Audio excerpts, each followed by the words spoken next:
Hey, this portion of the video will just be me talking about my judging experience at the recent June 21st, Saturday JTL Northridge PQ at the store Fire and Dice in Northridge, California. Basically, I was a floor judge 1, floor judge 2, Francisco, and then this was the head judge, George. Some pictures. I'm just gonna go to the judging portion. So by the time you were watching this video, this article, Substack post, it should be live. There's another employee there, Fire and Dice employee there, but it seemed like they were more taking on like the admin role because they weren't too familiar with Star Wars Unlimited, so they weren't involved with the answering the judge calls aspect. Because I know the store wanted another floor judge 3, but that spot wasn't filled at the time of the event. But yeah, overall, the event went pretty well. There was no unsporting conduct. And just for context, this is my first formal judging experience. I've only basically judged for like locals, weeklies. I've never like formally judged for like store showdowns even, or like pre-release events. But like I'll help out answer questions if the need arises, but never like in a formal judging role for either of those types of events. We'll just go over some of the more notable judge calls that I saw there. So one of them was, for the first judge call, there was a player who found that a card that was supposed to be in their main deck to be in the slide card case. But when I arrived to the judge call, I could see that both players already finished drawing their hands and already finished like resourcing. So the round has already started. During round 1, told the player that this is most likely a game loss and escalate penalty, but I said that I could get a second opinion. So I called the other floor judge over for a second opinion. They agreed. It felt really bad to issue that kind of penalty right off the bat at the start of the event.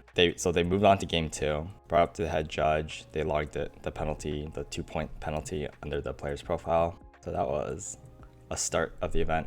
There were 2 judge calls I answered regarding if Chewbacca can be damaged by like damage effects. Answer is yes. I got also 2 judge calls, or I answered 2 judge calls regarding the interaction between, or no glory only results onto an opponent's like vehicle that has a Luke Skywalker pilot, and whether like who basically gets the benefit of the JTL Luke Skywalker. Yeah, there were a few of these like Krayt Dragon questions of like so in this example it's like if player A plays Surprise Strike wanting to attack with a unit, but player B has a Krayt Dragon, does the 2 damage come before or does it come after, right? Because if it comes before, then it could potentially kill off the unit that they're trying to surprise strike with.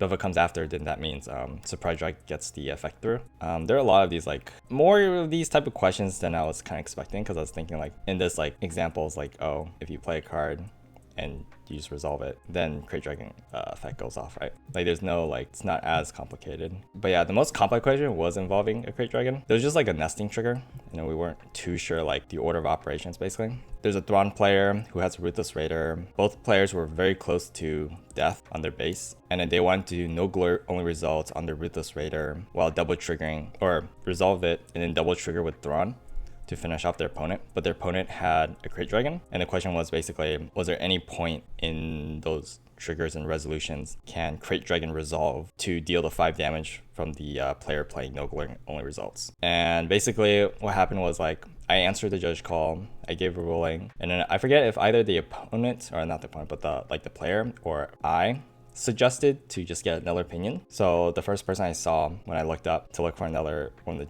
either the head judge or the floor judge, was the head judge. So I called him over. The head judge gave a ruling, but was also like not too sure. So he called upon for a third opinion. So he called upon the floor judge too. And at that point I was like, all right, I might as well just like hop on Discord, the judge Discord, ask the question in the live tournament rules channel. So I just gave a breakdown scenario, and then Chris on the judge Discord, which is one of the more very active judge, answered, and that helped us like resolve and gave the proper ruling. So basically, as long as the Thrawn player chooses themselves to resolve all their triggers first, they would basically win the game, because the Thrawn is a nested trigger, and you always resolve nested triggers before moving on to the next, I guess, effect that, or a trigger that needs to be resolved, which would be the Krayt Dragon. So Krayt Dragon would basically arrive last, as long as they choose themselves to resolve all their effects first. But yeah, those are like the few notable ones. But yeah, overall the event went pretty well.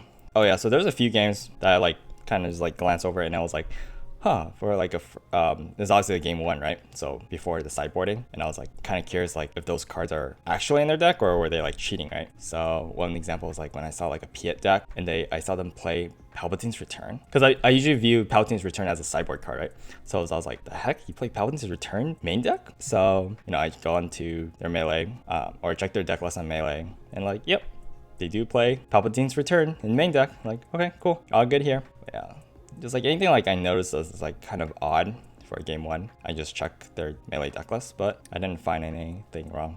But yeah, starting round 5, mostly patrolled the first 3 table rows. So just for context, each table row is 12 tables, so 24 players. So first 3 table rows is 24 times 3, 72 players. And oh, this is a 113 player event. Because like I felt that in the later stage of the event itself, these are going to be mostly the more higher stake games. Because anything lower, if you're too low on the table count, you're most likely not going to be in top 8 or like top 16. So you're not really going to be in contention for the bigger prizing. So those games are probably like lower stakes. And if I were like to catch something, I'd rather try catch it in a game that has more stakes than lower stakes.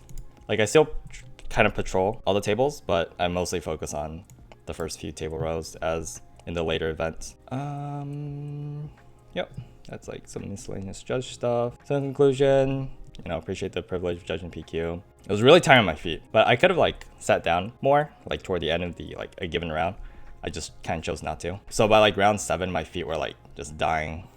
But yeah, going into it, I knew that answering card ruling questions was like the easier part, generally speaking, just because like I personally also play like a variety of decks, so I experience these interactions like myself. And then question about policy is a bit harder, right? So like questions about like, so when the judge calls was like set 1 Han leader deployed, and then they attacked with it, but they forgot to do the mandatory trigger of putting the top card of their deck into the resource row. And then there's like a few actions that has passed or whatever, or like 1 action has passed. Basically, like how do you resolve that, right? There's like technically like 3 things you could do, right? You try to fix it now, you rewind, or if it's in an unrepairable state, then you basically have to like issue game loss. It's very like, depends on kind of like your judgment on like if you could do either of the first 2 options, fix it now or rewind it, and make sure that like there isn't like a huge like advantage that's given to one player or the other, generally speaking. But I don't think we came across, or at least I'm not aware of us coming across a situation where it became like unrepairable and just had to issue a game loss. At least none of the judge calls I answered. I also intentionally didn't spectate games that involved a cardboard game player or behind their opponents too long, just because like I don't want type of like any accusations or suspicion of me potentially helping them cheat through like, you know, hand signals or whatever, right? And if I did want to spectate a game like for a longer period of times that involved a cardboard games player, I usually try to stand if they're toward the end of the table, I stand on that like end aisle, or I stand behind their player, their back. But yeah, that's it. It's pretty fun, pretty good. I learned a lot, especially about this interaction. Like this interaction, I never had to go like that deep. But yeah, that's fun. Yep, that's it.